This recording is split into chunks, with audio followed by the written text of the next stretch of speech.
Hello everyone and welcome back to my channel. For those of you who are new here, my name is Kayla and I make videos about all things BPD. And today we're going to be talking about favorite persons. Now, favorite persons are a very hot topic amongst the BPD community.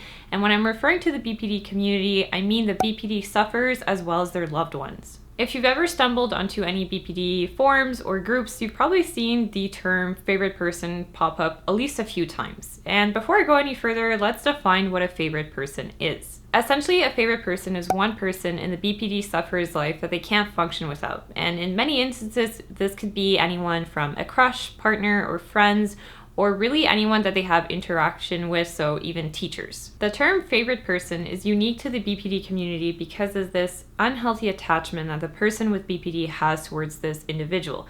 And just because you have a favorite person, it doesn't mean that you have BPD. At the same time, though, it's very common for those with BPD to have a favorite person. Does that make sense? Some of the symptoms of BPD related to having a favorite person, so things such as having unstable relationships and this fear of abandonment, are two things that makes this whole dynamic even more complex and that drives people with BPD to develop a tendency to have this favorite person. Unlike a healthy type relationship, the favorite person can have significant impacts on the person with BPD's emotions and actions, meaning that during the day, at any time, if you're thinking about this person or whatever that they're doing, their actions and how they respond to you can have drastic impacts on your mood. And this can trigger the cycle of the volatile moods that we do see with someone with BPD. If we don't hear from them for a few hours, we could get completely stressed out. And even sometimes during the day, we're not able to think of anything else other than what this person is doing and why they're not responding or texting or calling us. And because those with BPD are desperate to keep this person in their lives, they will often mesh themselves to blend into the ideal that they think that this person wants from them. And this kind of plays into the whole symptom of the lack of a stable sense of self, because we don't really know who we are, and we have on top of that fear of abandonment. We will mold ourselves to this favorite person because we are desperate to keep them in our lives. This whole dynamic can be really unhealthy because it can lead to things such as the inability to set healthy boundaries, extreme codependency, and even things such as self-harm and suicidal ideation if we sense that this person is going to leave us. Another thing that can be really dangerous about this whole dynamic is that if we tend to be drawn towards people who are narcissistic or have manipulative tendencies as our favorite person, then they can then exploit our fear of abandonment and they could treat us really poorly, but we would still stay because in our mind, this person is everything and we can't live without them. Because BPD is so often based on these abandonment experiences, favorite persons often know that we would literally do anything for them. And this can be really, really harmful and dangerous because then it reinforces this whole irrational narrative that we have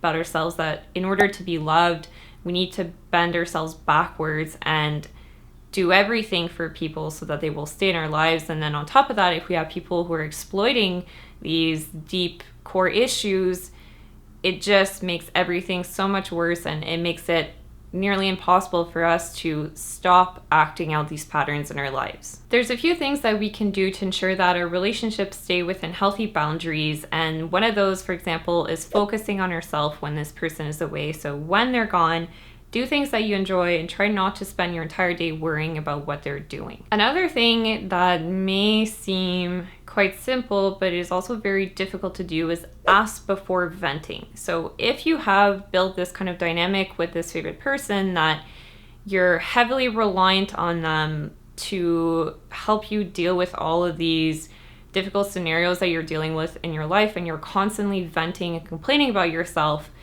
they may develop this caretaker complex where they then feel the need to impose their beliefs and what they believe to be the best thing for you onto you.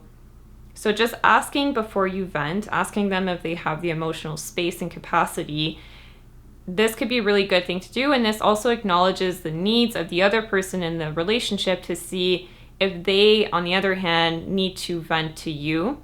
So this can be a way to set a more equal relationship type. The last two things that I'll recommend, the first one being to set healthy boundaries. So whether that's having a conversation with this person to let them know that you do have BPD and you have a tendency to latch on to one person and to depend on them entirely, so that you're trying not to do those things anymore. And the second thing would be to reach out to other people. So making sure that you have multiple people in your life that you can seek advice from. And even if you feel as though you don't really have that many friends and you have a hard time making friends, that's what therapists are for. Therapists are there to be someone that you can depend on, so you're not putting all your eggs in one basket in this one person, because if something happens with that relationship, then you're left with no one. If you're in the boat where you know that your relationship with this favorite person is unhealthy and negatively affecting both of you, then going to therapy can be a really good solution to this,